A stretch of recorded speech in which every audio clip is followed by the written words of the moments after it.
You are not where you are supposed to be.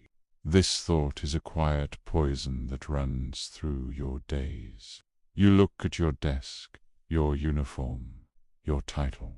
You look at the tasks you are given, and a cold, quiet resentment builds in the back of your mind. This is beneath you. This is a temporary stop, a mistake. Your real life, the one where you have the authority, the respect, the power, that life is waiting for you somewhere else. When you get the promotion, when you start the business, when you are finally in charge, this fantasy is the source of your weakness. It is the excuse you use to justify your lack of excellence. You perform your duties with a sigh. You do the minimum required because you believe your energy is too valuable for such a menial role. You dream of a throne, and so you despise the stool you have been given. This resentment is a corrosive acid. It eats away at your discipline.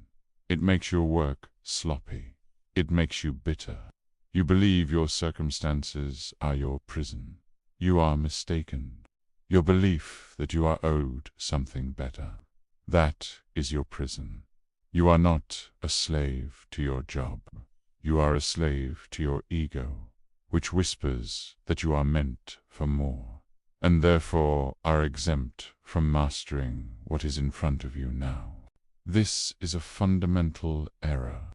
It is the mindset of a permanent subordinate. There was a man who was a slave. His name was Epictetus. He was owned by a wealthy secretary to the Emperor Nero. His leg was lame, either from birth or from a deliberate act of cruelty by his master. He was, by every external measure, powerless. He owned nothing. He controlled nothing. His body was not his own, and yet he was one of the freest men to have ever lived. He understood a law that the ambitious and the resentful refuse to see. He taught that the world is a stage, and that we are actors in a drama. The director assigns the roles. You may be cast as a king or a beggar, a warrior or a clerk. You may be given a long and celebrated part, or a short and forgotten one. You do not control the casting. You do not write the script. You control one thing, and one thing only: how well you play your part. The bad actor complains about his lines. He envies the lead. He stumbles through his performance, dreaming of a different play. The good actor takes the part he is given, no matter how small, and delivers his lines with such perfection, such conviction, that he commands the attention of the entire audience. He does not need the spotlight. His excellence creates its own. Epictetus, the slave, understood this. His role was slave. He could not change this.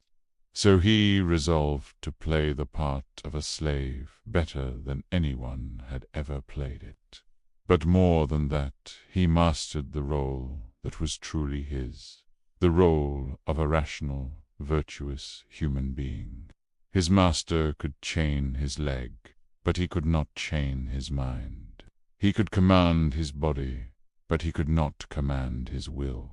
You despise your role, and because you despise it, you are a slave to it. Your mood is dictated by an email from a superior. Your sense of self-worth is tied to a job title that can be stripped from you in a moment. Your happiness is a hostage to the opinions of people you do not respect. You are a puppet, and your strings are pulled by everything you claim to be above. The cure is not a new job.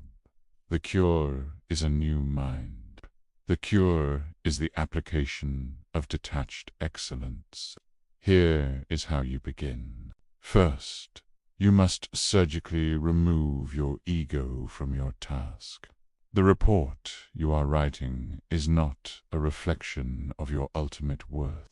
It is a set of variables that must be arranged with maximum clarity and precision. The customer complaint you are handling is not a personal attack. It is a problem to be solved with cold, systematic efficiency. Your work is not you. It is a game board.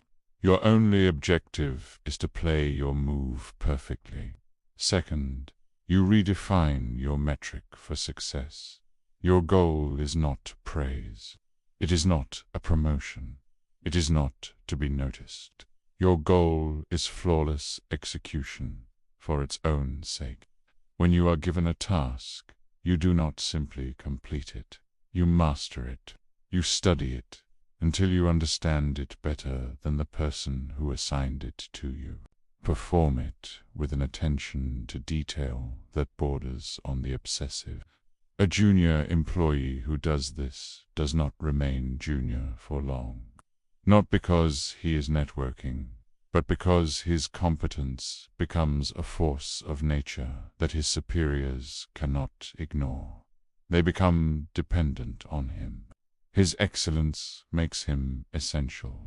Third, you treat every duty as a demonstration of power. Filing documents is not a menial task. It is an exercise in creating perfect, unassailable order from chaos. Answering a phone is not a distraction. It is a drill in precise, controlled, and authoritative communication. Cleaning a workspace is not janitorial work. It is the establishment of your dominion over your environment. The man who can bring this level of intention to the smallest of duties proves he can be trusted with the largest. He's not practicing for a future role. He is demonstrating that he has already mastered the character required for it. This is the art of professional detachment. You are in the role, but not of it. You perform your function with the cool precision of a surgeon, unaffected by the chaos or the pettiness around you. You handle a demotion or a setback with such calm dignity that it makes you appear more powerful than the person who enforced it. You master your craft so completely that your official status becomes an irrelevant footnote. When you operate this way, a strange thing begins to happen. Reality itself begins to bend around a will this focused. The man who masters his current role proves he is ready for the next, not by asking for it, not by complaining about his current position. He proves it by demonstration. His excellence is his resume. His discipline is his letter of recommendation. Superiors do not see a subordinate asking for more responsibility. They see a peer operating temporarily at a lower rank. They see a solution to their own problems. They see a successor. This is the ultimate power, not the power of a title, which can be given and taken away, not the power of wealth, which can be lost. It is the inner sovereignty that comes from knowing that you can be placed in any circumstance, in any role, from a palace to a prison cell, and you will not only endure, you will dominate. You will dominate the only thing that can ever truly be dominated, yourself, your own mind, your own will, your own actions. This is the power that can never be taken from you. The title does not make the man.